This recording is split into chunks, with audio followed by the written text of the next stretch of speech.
আমাদের কেন চাকরি গেল সেটা এখন পর্যন্ত আমরা জানি না যে কেন আমাদের চাকরি গেল। আমরা কোনো আর্থিক লেনদেন করি নাই, শোকস নাই, আমাদের কোনো সতর্ককরণ কোনো কিছু দেওয়া হয় না। তাহলে উনি কীভাবে 80 জন আমাদের চাকরি থেকে বহিষ্কার করতে পারে? এটা কোনো কি নিয়ম আছে? আমাদের 1 বছর রিভিনিউ হওয়ার কথা আছে যে 1 বছর বাড়বে, কিন্তু আমরা জানি যে 1 বছর বেড়ে গেছে। 2 দিন অফিস করার পরে বিনা নোটিশে কোনো কারণ ছাড়াই আমরা দেখি যে 80 জনের লিস্ট আমাদের নাম। আমাদের কোনো আর্থিক লেনদেন নেই, 3 বছর জব করা অবস্থায় কোনো শোকস নেই, আমাদের কোনো প্রবলেম নেই। আমরা মেয়েরা যারা গেছে আমাদেরকে যদি একটা দেখাইতে পারে যে আমাদের কোনো আর্থিক লেনদেন আছে বা শোকস আছে, তাহলে আমরা এখান থেকে চলে যাব। আমরা কোনো আর্থিক লেনদেন করি নাই, শোকস নাই, আমাদের কোনো সতর্ককরণ কোনো কিছু দেওয়া হয় না। তাহলে উনি কীভাবে 80 জন আমাদের চাকরি থেকে বহিষ্কার করতে পারে? এটা কোনো কি নিয়ম আছে? আমরা তো বাংলাদেশে প্রত্যেকটা নাগরিকের সমান অধিকারের কথা বলা হয়েছে। তাহলে এখানে যে 2261 জন আছে, এর মধ্যে যে আমরা 80 জন আজকে চাকরিচ্যুত হলাম, তাহলে আমরা কি সমান অধিকার পাইলাম? আমাদের ন্যূনতম ওনাদের সেন্স থাকা অবস্থায় আমাদের কি 3টা যে কোনো লিগালি নোটিশ দেওয়ার নিয়ম ছিল যে অফিসিয়ালভাবে নোটিশ দেবে যদি সে কোনো কিছু ফল্ট করে থাকে, যদি তখন কোনো মানে সুচুর না পায়, মানে কোনো উন্নতি না পায়, সেই ক্ষেত্রে কি চাকরিচ্যুত করতে পারে না? আমাদের আজকে মনে করেন কোনো নোটিশ না দিয়ে চাকরিচ্যুত করলো, বাকি যারা আছে ওনাদের সাথে তো এটা হবে, কারণ 1 বছর পরই তো এটা রেভিনিউ হবে, তাই না? তো এটা কি আমাদের সাথে অন্যায় করেনি?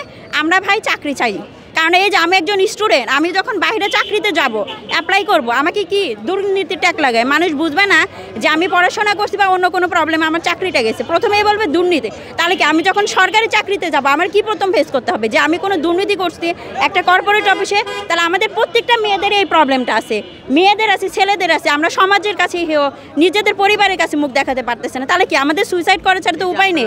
ভিতর থেকে এখনও কোনো কিছু জানা যায় নাই। আমরা স্যারকে বারবার বলছি যে আমাদের চাকরিচ্যুত করছে, যে আমাদের লিগালি নোটিশ দিতে পারতো। ওনাদের এ বিষয়ে কোনো মাথা ব্যথা নেই। এখন আমরা চাই স্যারেরা এটা সুষ্ঠু একটা তদন্ত করুক।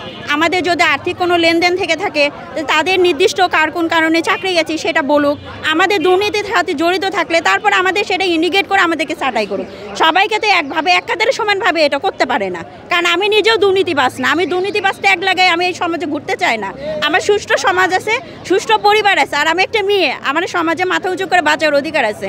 আমি এভাবে মাথা নিচু করে বাঁচতে চাই না। আপনারা এটাই বলবো। আমাদের কেন চাকরি গেল সেটা এখন পর্যন্ত আমরা জানি না যে কেন আমাদের চাকরি গেল। আমাদের এই প্রজেক্টের মেয়াদ ছিল 30 নভেম্বর পর্যন্ত। তো আমাদের 30 নভেম্বরের আগে চিঠির মাধ্যমে অবগত করা হয়েছে যে আপনারা আপনাদের দায়িত্ব অব্যাহত রাখুন। তো আমরা আমাদের যে দায়িত্ব আমরা সেটা পালন করে আসছি। তো হঠাৎ করে আমরা 2 দিন অফিস করার পর জানতে পারি যে আমাদের চাকরি নেই।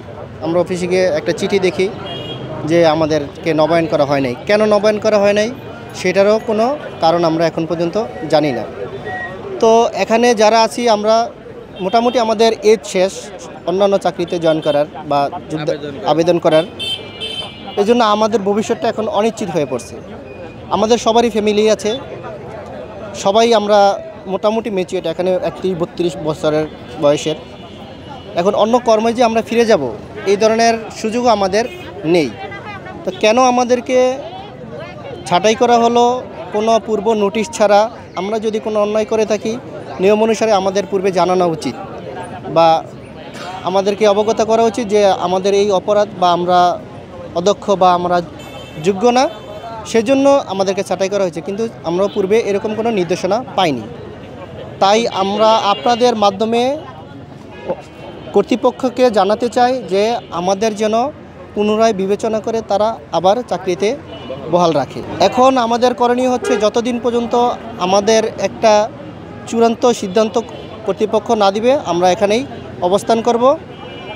এটা বাকিটা আপনাদের আরও জানানো হবে।